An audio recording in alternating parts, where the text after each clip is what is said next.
अस्सलाम वालेकुम। आज की वीडियो में हम सॉल्व कर रहे हैं section A of first year botany model paper का। पहला सवाल गिवन था, the term cell was first used by Robert Brown ने तो न्यूक्लियस डिस्कवर किया था, इसलिए वाला आंसर नहीं होगा। रॉबर्ट हुक में हमने बस एयर बताना है कि कौन सा होगा, तो आपने याद रखना है 1600 सेंचुरी के करीब कोई डेट थी, तो यानी 1665 इज़ द राइट आंसर। उसके बाद क्वेश्चन 2 है, which of the following is the characteristic of all fungi. Fungi के बारे में हमने पढ़ा है कि उनके अंदर क्लोरोफिल नहीं होता और वो हिट्रोट्रॉफिक होते हैं, यानी कि वो अपनी न्यूट्रिशन दूसरे ऑर्गेनिज्म से वो करते हैं, अचीव करते हैं, खुद से सिंथेसाइज नहीं कर सकते, इसलिए वो हिट्रोट्रॉफिक होते हैं। इसमें भी अगर स्पेसिफिक करें तो ये जो होते हैं एब्जॉर्प्टिव टाइप के होते हैं, यानी कि अपनी इन्वायरमेंट से डायरेक्टली या अपने होस्ट से डायरेक्टली जो है वो न्यूट्रिशन को एब्जॉर्ब कर लेते थे। उसके बाद क्वेश्चन 3 था, this type of endocytosis involves injection of solid material. Endocytosis का मतलब था किसी भी चीज़ का सेल के अंदर आना। इसी तरह से आती थी कि उसकी मेम्ब्रेन में एक इनफोल्डिंग बनती थी उस मटेरियल को लेके, और फिर वो वैक्यूल की मदद से वो अंदर आ जाता था, वो इनफोल्डिंग वैक्यूल बन के अंदर आ जाती थी सेल के। इसमें भी या तो वो सॉलिड मटेरियल आता था तो हम उसको कहते थे फेगोसाइटोसिस, और लिक्विड आता था तो हम उसको कहते थे पिनोसाइटोसिस। तो यहाँ पर उन्होंने सॉलिड का पूछा तो हम बताएंगे फेगोसाइटोसिस। जिस तरह से बॉडी में मैक्रोफेजेस यानी वाइट ब्लड सेल होते हैं वो करवा रहे होते हैं, बॉडी में डिफरेंट फॉरेन पार्टिकल को इंजेस्ट कर रहे होते हैं और फेगोसाइटोसिस करा रहे होते हैं। क्वेश्चन 4 है, among the following this one is prokaryotes. Option 1 है यूक्लिना। यूक्लिना हमें पता है कि वो यूकैरियोट होता है, प्लांट लाइक, एनिमल लाइक।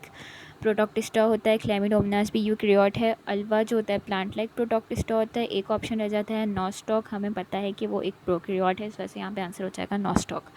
उसके बाद क्वेश्चन 5 है, new ribosome are assembled in, यानी कि जो नए राइबोसोम बनते हैं या जो राइबोसोम बनते हैं वो कहाँ बनते हैं। तो हमने पढ़ा है न्यूक्लियस के फंक्शन में एक स्ट्रक्चर होता है उसका न्यूक्लियोलस, वो सिंथेसाइज कराता है आरएनए को भी और राइबोसोम को भी। तो यहाँ पे बिना कुछ सोचे आंसर हो जाएगा न्यूक्लियोलस।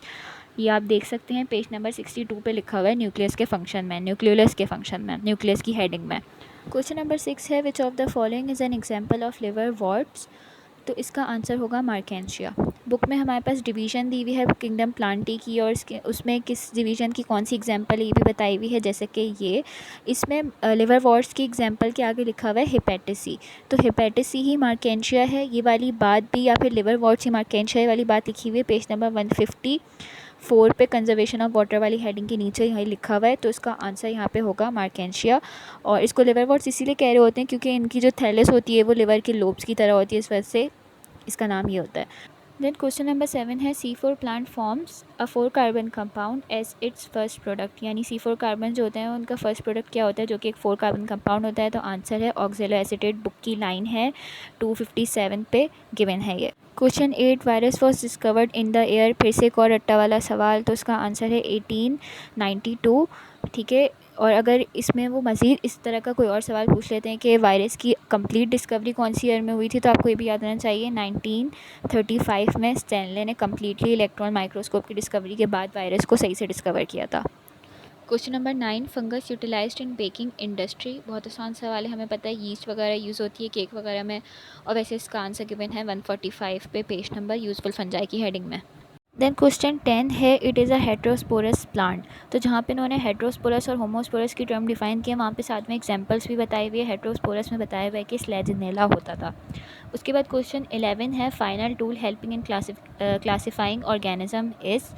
तो ये सारे ही टूल ऑर्गेनिज्म की क्लासिफिकेशन में यूज़ होते हैं, लेकिन फ़ाइनल कौन सा है। तो जब हमें सेम स्ट्रक्चर्स का नहीं पता चल रहा होता, यानी हमें होमोलॉजी से समझ नहीं आ रहा होता कि कौन से साथ में रखने चाहिए, और कंपेयर भी नहीं कर पा रहे होते हम उनको कि कंपैरेटिव उनकी सिमिलैरिटी से भी नहीं बता रहे होते, यानी एनालॉगी से भी हमें नहीं पता चल रहा होता, और ना ही हम उसकी केमिकल कंपोजिशन से दो ऑर्गेनिज्म को साथ या क्लासीफाई कर पा रहे होते हैं। तो फाइनली हम उनकी जीन्स उठाते हैं, जीन सीक्वेंस को आपस में कंपेयर करते हैं, और ये होता है फाइनल टूल किसी भी ऑर्गेनिज्म को क्लासीफाई करने के लिए, यानी जेनेटिक्स। क्वेश्चन 12 है, this organelle is known as suicide sac. Lysosome is the answer. फिर क्वेश्चन 13 है, प्लांट लाइक प्रोटोक्टिस्टा आर।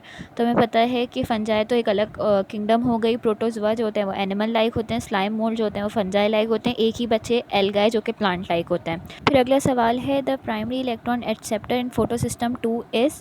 तो प्लास्टोक्यूनॉन और प्लास्टोसाइनिन, ये तो इलेक्ट्रॉन कैरियर्स होते हैं। तो फायोफाइटिन जो होता है वो प्राइमरी इलेक्ट्रॉन एक्सेप्टर होता है। अगला सवाल है एनर्जी इज़ रिक्वायर्ड फॉर, तो एक ही ट्रांसपोर्ट होती है जिसके लिए एनर्जी चाहिए होती है, वो होती है एक्टिव ट्रांसपोर्ट। फैसिलिटेटेड और डिफ्यूजन जो होती है वो पैसिव की एग्जांपल है। इसके अलावा आपकी बुक में जो डायग्राम दी हुई है उसमें बहुत अच्छे से उन्होंने एक्सप्लेन की हुई है वाला कॉन्सेप्ट, वहाँ से आप देख सकते हैं।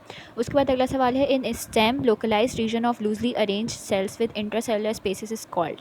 स्टेम के अंदर जो है वो क्यूटिकल नहीं होते, स्टोमेटा नहीं होता, स्केलेरन कायमा की जहाँ तक बात है तो वो लूजली अरेंज सेल्स नहीं होते। तो एक ही आंसर बचता है लेंटिकल्स, जो कि बेसिकली लूजली अरेंज सेल्स ही होते हैं और स्पेसिस होती हैं जो कि पोर बना रही होती है, वहाँ से गैशियस एक्सचेंज और वाटर वगैरह एवापोरेट हो सकता है। फिर कह रहे हैं वायरस इज न्यूट्रिशनली, तो वो होते हैं वायरस जो होते हैं नॉन सेलुलर ऑब्लिगेट पैरासाइट होते हैं। वाली बात लिखी हुई बुक में एक बॉक्स में पेज नंबर 87 में, यानी बुक में जितने बॉक्सेस दिए हैं वो भी आपको पता होना चाहिए, MCQs वगैरह में आ जाते हैं। फिर हमसे कह रहे हैं mycelium is a term used for, तो माइसीलियम जो होती है वो फंजाई की बॉडी को कहते हैं और हमें पता है फंजाई की बॉडी में जो होते हैं लॉन्ग सिलेंडर ब्रांचेस होती हैं, थ्रेड लाइक फिलामेंट्स होते हैं जिनको हाइफी कहते हैं। तो माइसीलियम जो होती है टर्म यूज़ होती है मास ऑफ हाइफी के लिए। फिर पूछ रहे थे इन एनारोबिक रिस्पायरेशन कितनी एटीपीज़ बनती हैं, तो हमने याद रखना है एटीपीज़ वाली बात बहुत इंपॉर्टेंट है कि एरोबिक के अंदर 36 बनती हैं और एनारोबिक के अंदर सिर्फ 2 एटीपीज़ बनती है, क्योंकि रिस्पायरेशन के 3-4 स्टेप होते हैं। पहला स्टेप ग्लाइकोलाइसिस होता है, उसके बाद जब एरोबिक होती है तो वो आगे क्रेब्स साइकिल के अंदर चला जाता है, और अगर वो एरोबिक नहीं होती यानी एनारोबिक होती है तो फिर वो ग्लाइकोलाइसिस के बाद डायरेक्ट उसमें जो है वो फर्मेंटेशन वाली प्रोसेस चल जाती है। तो जब फर्मेंटेशन होती है तो उसमें कोई एटीपी नहीं बनती, यानी जितनी एटीपीज़ ग्लाइकोलाइसिस में बनी थी वही एनारोबिक रिस्पायरेशन की एटीपीज़ होती हैं, यानी कि 2। उसके बाद पूछ रहे थे टोटल स्टेम पैरासाइट इज़, तो आंसर था कस्कटा या अंबर बेल। पेज नंबर 281 पे हमें जिस तरह से ये गिवन है वहाँ पे आपने सबके नाम के आगे उसकी एग्जांपल लिख लेनी है और उसकी जो है वो एक वो बना लें, जैसे अल्फ़ाबेट है जैसे मैंने लिखा हुआ है LPS, तो आप इसकी कोई भी अपनी मर्ज़ी की एब्रीवेशन बना लें, ईजी सी नेमोनिक बना के इसको याद कर लें, पक्का पक्का ये आता रहता है इस तरह MCQs में। फिर पूछ रहे हैं the primitive vascular plant drynia were widespread about, एक और अजीब सा सवाल, इसका आंसर है 400 million years ago, page number 159 पे दिया हुआ है। उसके बाद लास्ट क्वेश्चन हमें गिवन था oxygen produce during photosynthesis comes from, तो फोटोसिंथेसिस के जो बाय प्रोडक्ट हैं उसमें ऑक्सीजन होता है वो वाटर से आता है। कार्बन डाइऑक्साइड से जो है वो उसका जो कार्बन होता है वो कंट्रीब्यूट करता है कार्बोहाइड्रेट जो हमारे पास ग्लूकोज का बनता है, ऑक्सीजन भी इसी से आता है, और जो वाटर होता है वो बनाता है हमारे पास, वो हाइड्रोजन भी देता है और इसके अलावा ऑक्सीजन बाय प्रोडक्ट भी वाटर से आता है। ठीक है, यहाँ पे आके होते हैं हमारे फर्स्ट ईयर बॉटनी के MCQs ख़त्म। यहाँ तक आपको कोई सवाल हो, कोई सजेशन हो तो लास्ट भी दे दीजिएगा। वीडियो हेल्पफुल रही हो तो वीडियो को लाइक कर दें, चैनल को सब्सक्राइब कर दीजिए। Thank you.